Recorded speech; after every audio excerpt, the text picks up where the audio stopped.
Dia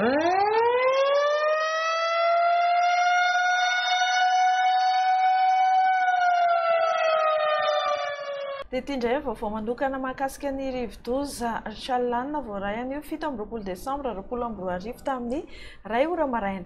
Tafiditra tanety eo amin'ny tapany atsimo feny hariva Atsinanana i Chalaन्न, mbola ahitana tafiditra mahatratra 50 hatramin'ny 70 km isan'ora manodidina ny Foibeny.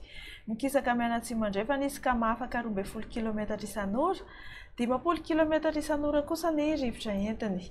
Efa mihitatra hatrany amin'ny faritra avaratra andrefan'ny nosy ny orana miaraka aminy. Dia miova ho toy izao manaraka izao indray ny filazana mahakasika ity rivo-doza Chalaन्न ity.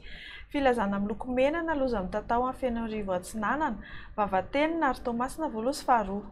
Filazana miloko mavo naloza manambana ho an'Andilamena, Amparafaravola, Ambatondrazaka, Moramanga, Brickaville ary Vatomandry. Filazana miloko manga na filazana fahamailona ho Maroantsetra, Soaneran'Ivongo, Sainte Marie ary Mananaravaratra. Entanina hatrany tsirairay mba hanaraka ny toromarika omen'ny manam-pahefana eny fotony.